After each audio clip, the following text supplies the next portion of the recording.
So let's begin. Now this is our third webinar hosted by Ahalya School of Engineering and Technology. And this is today we are going to listen to a topic about how to score better in the examinations. And this is led by Dr. P.R. Sri Mahadevan Pillai, who is the Dean of Faculty of Engineering, University of Calicut. And he is also the Director of Ahalya Group of Institutions and Principal of Ahalya School of Engineering and Technology. And most of the participants have participated in the few other sessions as well, along with us. And as the norm goes, at the end of the session, this is going to be a 30-minute session. And at the almost 5 minutes before the session, I will post the Google form in the chat box. Please do fill in that. And the people who attend at least 2 seminars of this is a three seminar series. At least 2 of these seminars, whoever who attends 2 of these seminar series will be given a participation certificate. So in order to issue a participation certificate, I would request you to fill in the Google form that I post in the chat box 5 minutes before the end of the session. So please do keep that in mind. And once you fill it, just submit the form so that I will get the information. And now I pass on to you, sir. We have 94 participants as of now. Okay, thank you, Bindu. As she has informed, this is a 3 webinar series on how to score better in the examinations. This is part 1 of the series. This is on how to, you can see in the next slide, that is part 1. How to prepare for the examinations is this part. This part I will be delivering for half an hour. And after that, you can fill the Google form. And next part will be tomorrow at the same time. That will be on how to appear for the examinations. That's how to write the examination. And the third part will be day after tomorrow, same time. That will be on question answers exclusively. Whatever clarifications or questions you want to ask, either through chat box or directly. Initially, we will have in the chat box and then directly. This is how the program is arranged. Of course, we are limiting each session to half an hour because we don't want to prolong because of many reasons. So let me start with the session. We'll come to the next slide.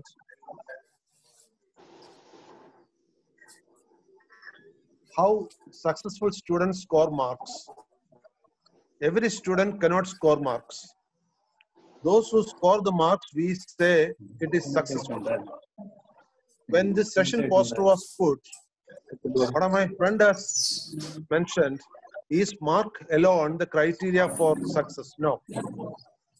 But this is the most important measurable quantity. The skill of a person, the intelligence of a person, the commitment of a person, all these things cannot be measured by marks. But for selection, we need some criteria, and that's why all over the world the marks are taken as the preliminary criteria for the success indicator of any person. So that is why you can see the screen. Successful students consistently apply a series of productive strategies. That's why they are successful. And that's why the old paradigm is there. Nothing succeeds like success.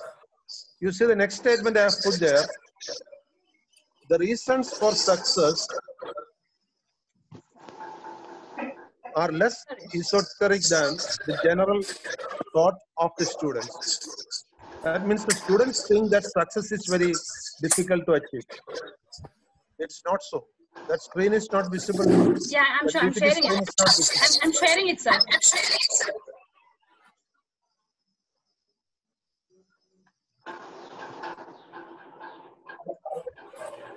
Yeah, hope it is visible now.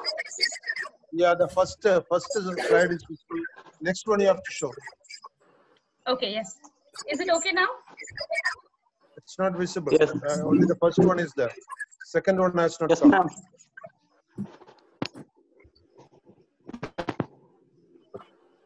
Second one on how successful students score marks. Yeah, can you see now?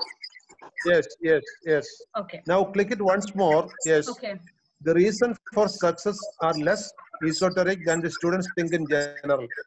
That means success is not that difficult. Now you see the third part of it. Student who studies less may score high. So scoring mark is not directly related to the effort taken by the student, but it is directly related to the effectiveness of the students. That's why we say successful students are a breed by themselves. They train themselves to be successful and they become successful. Now let us see the next slide. Long before the examination, maybe days or weeks before the examination, the students to develop some symptoms, which we call as the anxiety symptoms. This almost every student develops. But based on the skill of the student, based on the experience of the student can control this anxiety by himself or herself. If the anxiety comes to the student, it may block or blank the memory of the students. And even before the exams do start, the students fail because they get a feeling of failing will be inside them, built in them, and they fail because of that reason. And then many times you have seen the students to develop some symptoms. They feel ill, they feel sick, their heart rate may go higher, their breathing troubles may be there. Many students have, stomach problems. These are all, teachers would have seen all these things quite commonly just before the examination. And then if a student is developing anxiety, the comprehensive level, the level to which the student can understand and read the things, that will reduce. Because some participants are not muted. Okay. Some sounds are coming. Okay, I'll do one thing. I'll mute all of them now, and then I'll unmute only you. Yeah, that's better. Okay, so you can go ahead. Okay. I've done that. Right. Now, another problem because of this anxiety is the student develop an inability for attention. That means the physical characters of the student for attending to sessions, for understanding the reading, etc. will reduce. So these are all problems caused by anxiety. And now, how these problems can be handled? The first thing is the student. Again, the difficulties are coming. Some more people have joined. People have joined. No. Yes. Sir, somebody is scribbling on the screen. Please stay away from that because it's disturbing all the others also. Right, right. I'll tell that once more. Please listen. Don't unmute your device because nearly 100 people are listening. You are creating trouble to the others. So please keep your screen muted and listen to this. If you want to talk something or if you want to interfere in the discussion, day after tomorrow, you will get specific time. With your video, you can interfere in the discussion then, not today. So please don't disturb the others.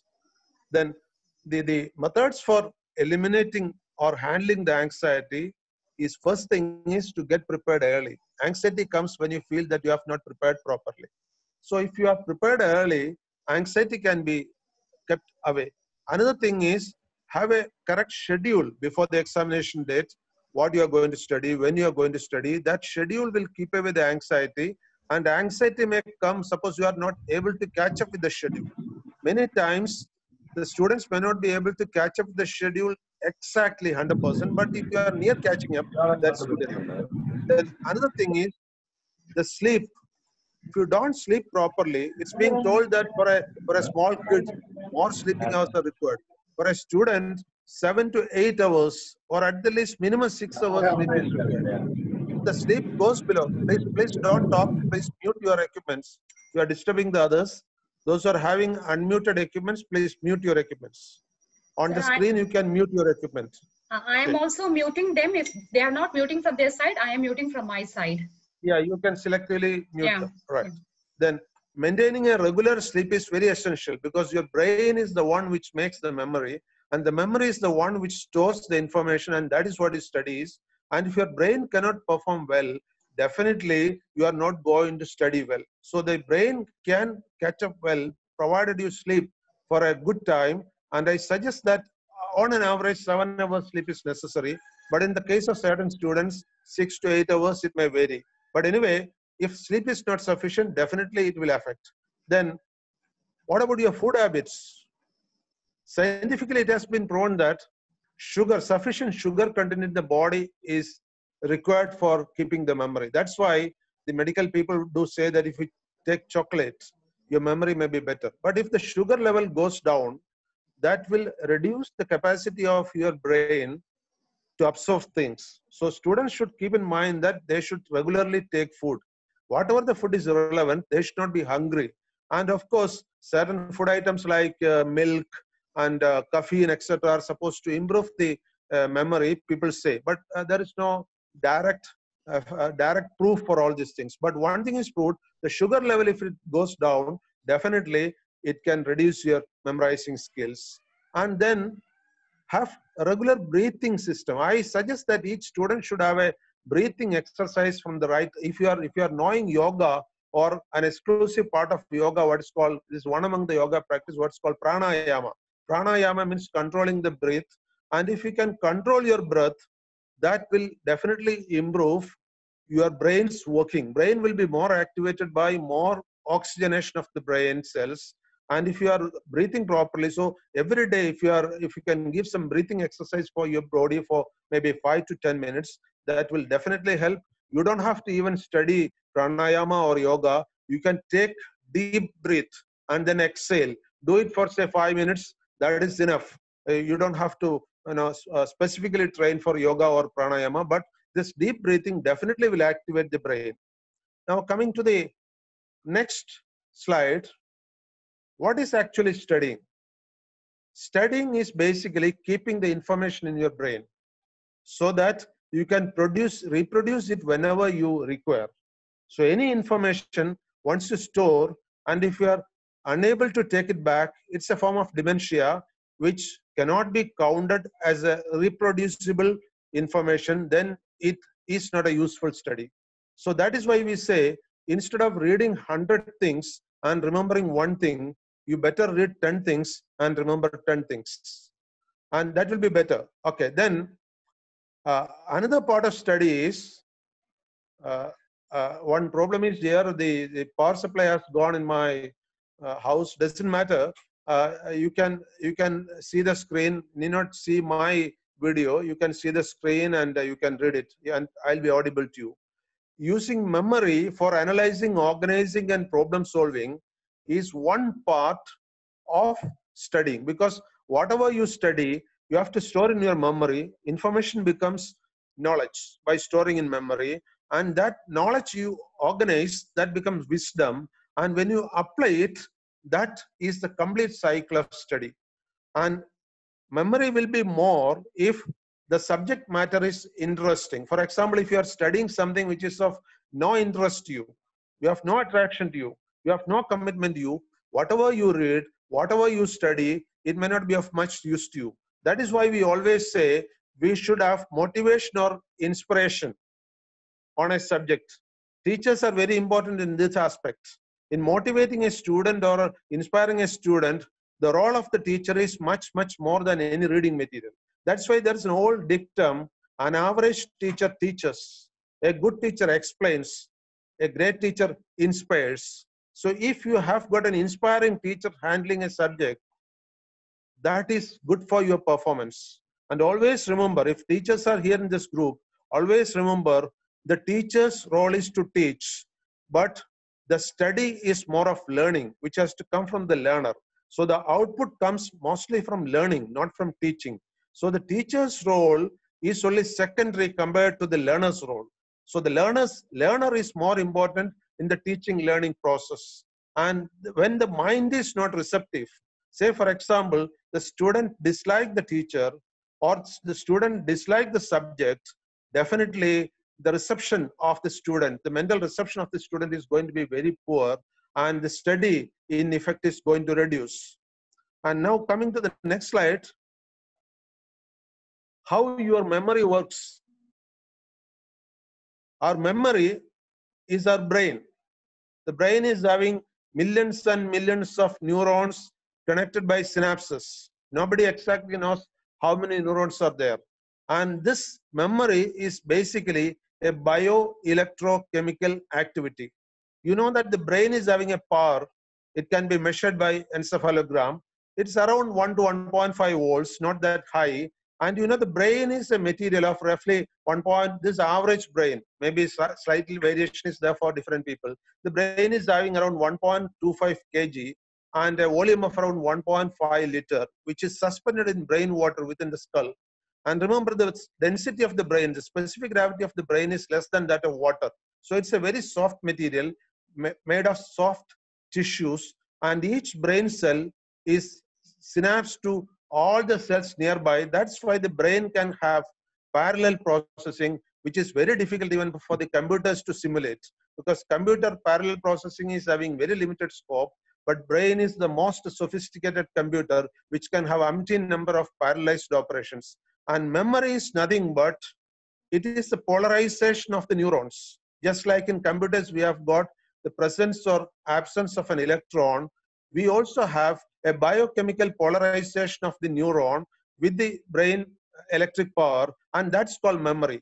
That is the reason sometimes the memory can vanish as such wholly, because in computers it is purely electronic memory.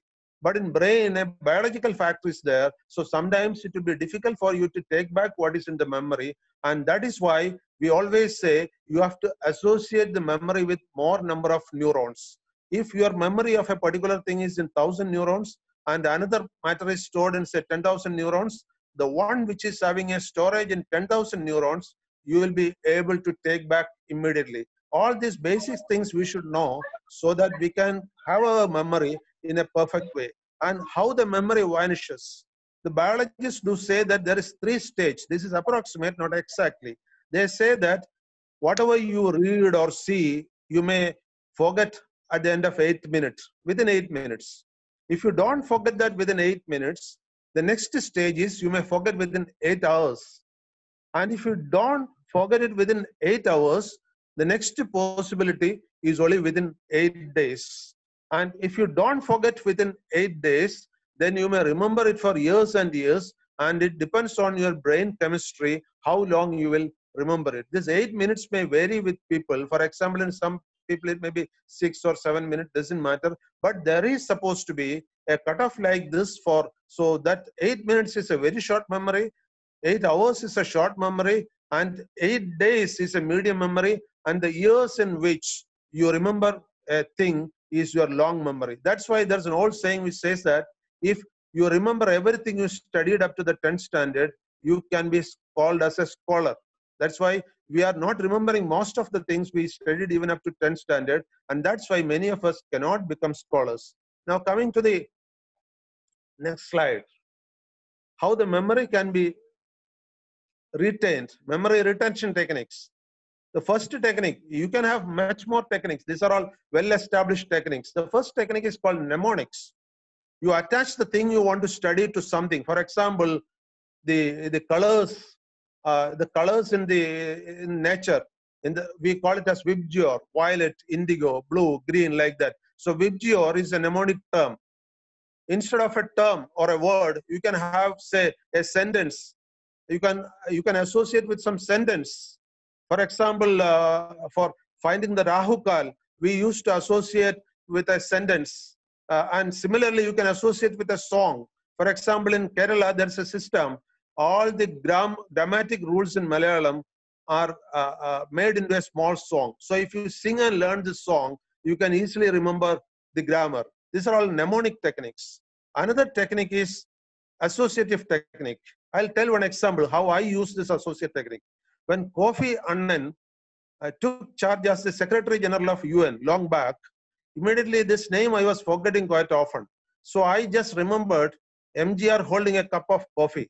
At that time, everybody used to call MGR as Annan and a cup of coffee. So this picture will come to me whenever I want to know the name of the UN Secretary General. So Kofi Annan, I never forget because I associated with it a picture. So you can associate with a picture, you can associate with an organism, you can associate with someone you know, or you can associate with something it's already in your memory. These are all called associative techniques. And the third one, especially for numerical things, the best technique is none among this, writing repeatedly. That's why the mathematics teachers do say that you please write and write and write. The more number of times you write, the chance of you retaining all these things. That's why derivations, equations, and numerical solutions, it is better to write.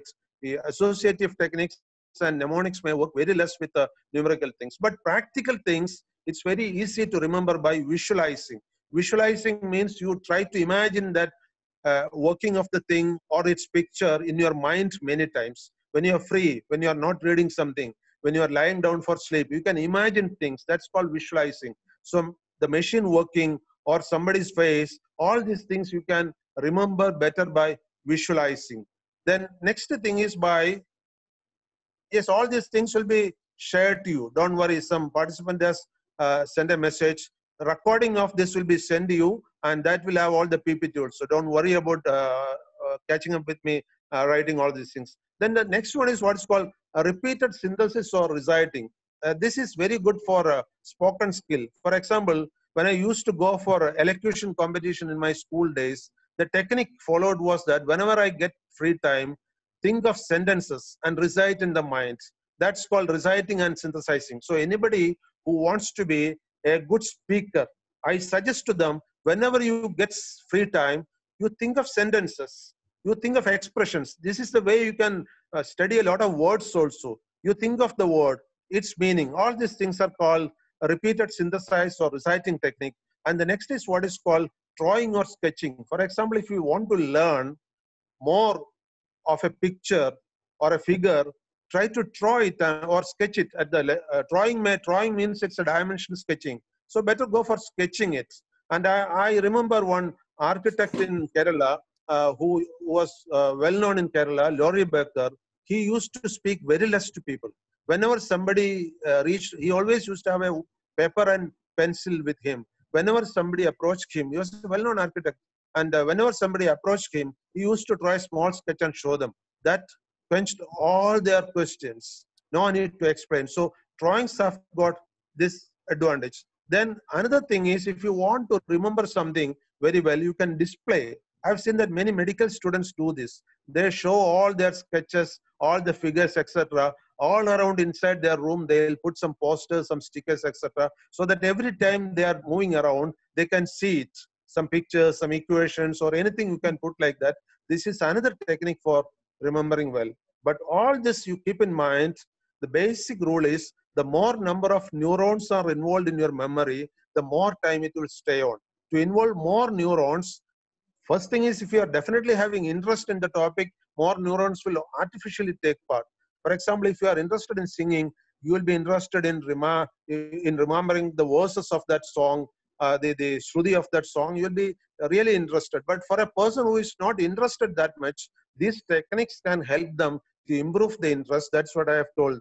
Next one, let us see 8 steps to effectively study.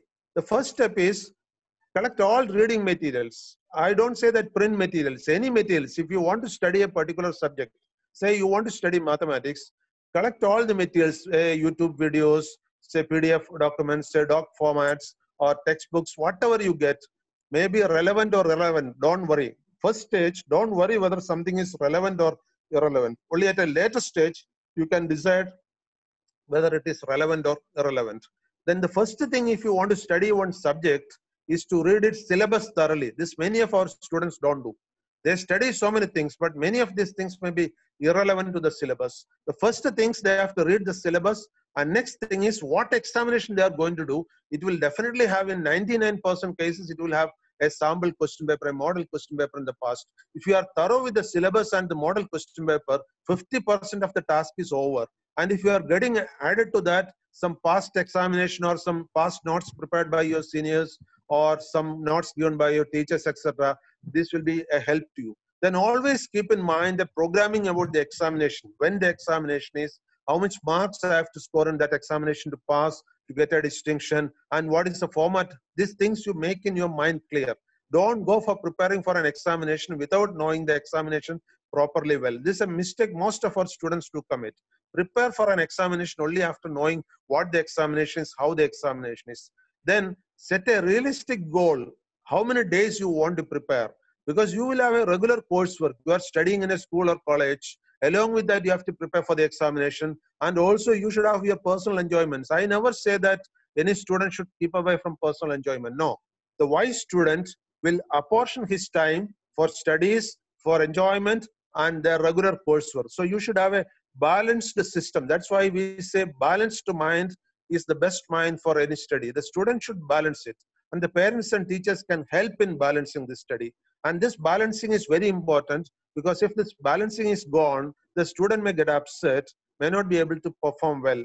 And then get as many study aids, whether it is write-up, whether it is videos, and also identify the people who can help you the maximum, whether it is your teacher, whether it is some seniors, whether it is your peer group or classmates or whoever it is, who can help you in case you want to study something and you don't know it.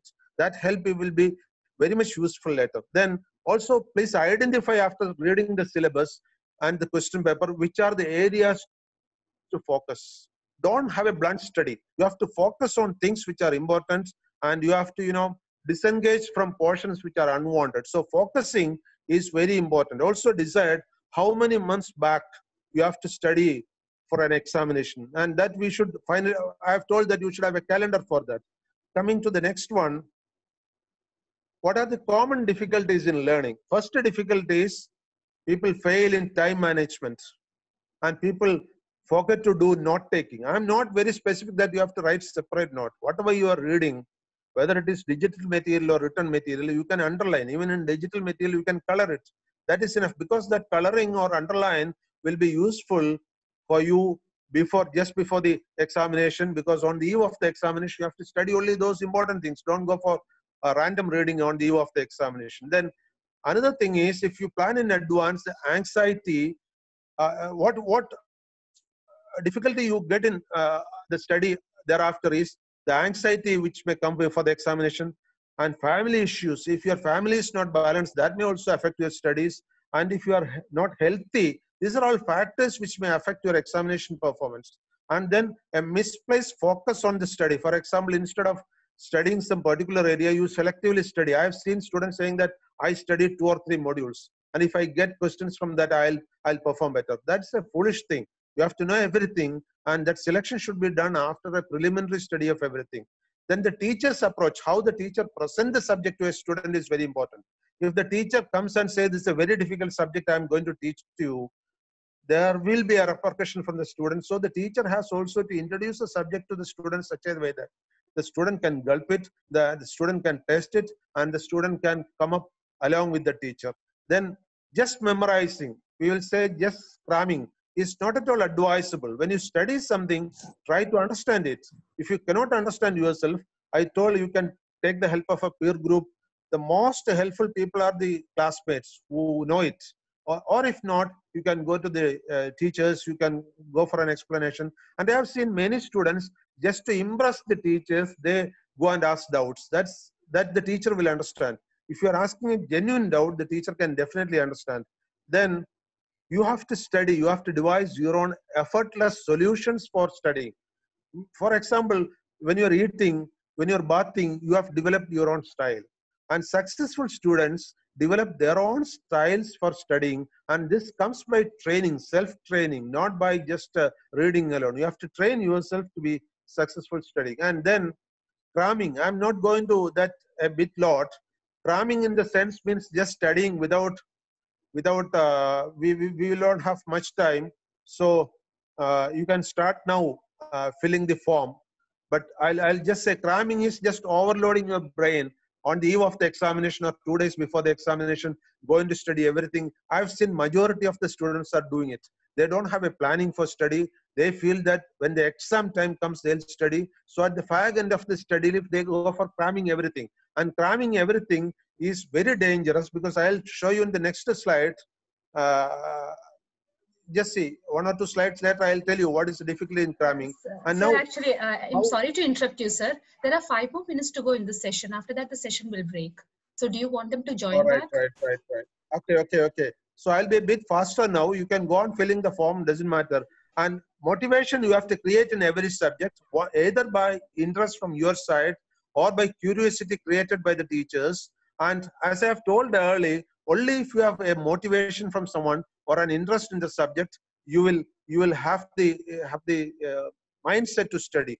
Coming to the next slide, there are 3 styles of reading. One is fast browsing, one is medium. Next slide. One is fast browsing, one is medium speed, and one is slow speed. fast browsing means very high speed of reading, up to 150 words per minute on an average. You'll be reading. But remember, whatever study materials you are reading, don't go for the slow study method at first. First, you just browse every material. And after browsing, you identify some materials which you read at a medium pace. And from that medium pace reading, you just identify what things you have to study. Only very selected materials. So I've seen many students starting an in-depth study right from the first page of the book. That is foolish. Identify which pages to study, identify which paragraph to study, and study those things very effectively. That will be the correct method. So don't just go for a slow study method. And next slide. What should be the reading place like this? Your environment is very important. You should sit at a place where sufficient lighting and ventilation is there. And studies have shown that instead of lighting from the front side and back side, lighting from the side, that is right side, is preferable, and that will be more good. And air circulation should be there continuously. Otherwise, your brain will become ineffective after a time, because brain gets activated by sufficient oxygen supply. And then one tendency with the students is once they come out of their seat, they will not go back and sit. They'll just wander around. So you should have all the necessary things like drinking water, your pen, pencil, all your books. Suppose you want to listen to music, the music system, everything should be at your hand's distance, so that you don't get up, so that you can sit there for say 2 or 3 hours and then go around and have some physical exercise and come back. But if you just get up every 10 minutes or 20 minutes, you are not going to focus on your study. And this is what happens to many of the students. That should be avoided. Now, coming to the last thing, I feel that a concerted effort, and I've been very brief in discussing these things. If you do this, you can make your study part interesting. And in my next session, I'll be telling you how to write the examination better, whether it is a multiple choice question. And there also I'll tell what you have to be careful about online examination, what you have to be careful about multiple choice questions, because now the world is changing. Most of the examinations are going to be online. So how to appear for an online, how to have the time management in these things. These things we'll have in the next session. Thank you very much for attending this session, and join tomorrow at 4 o'clock for the next session, where we will see how to write the examinations effectively. I know that I've been a bit fast, because in such online sessions, the time element is very high. We cannot waste much of your time, because your data is also being paid for. Thank you very much. So I have posted the form in the chat. So all of you can just open that, and there are just a few questions. Just fill in that and submit it, so that I can have a track of it. And tomorrow again, I will post a fresh form. So this is as Sir said, this is a 3-series webinar on the topic how to score better in examinations. Participants who attend at least 2 seminars will be issued a certificate. So this is for me to track your attendance. So please bear with me for that. And tomorrow at 3:55, the same link will be opened. You can join the session with the same link that I had shared with you today. And if you one more slide is there, it seems. There is one more slide. I have expressed thanks to them. Okay. Okay. Yeah, I've shown that as well. Click it twice more. Oh, okay. Okay. So yeah, so your number and name to all of them know about you very well, and we have seen stellar participation today. Right. And thank you for your time, sir, and for giving such a good session for all of them. And here we are all leading a new normal, and whatever we thought was normal is not normal anymore. So we have to get used to this new normal, and you have facilitated for that. And hope to see you all tomorrow. Since today we have almost reached 100 participation, so many people couldn't join. So tomorrow I request you be present at 3:55. Many have messaged me saying they couldn't join, but we are helpless.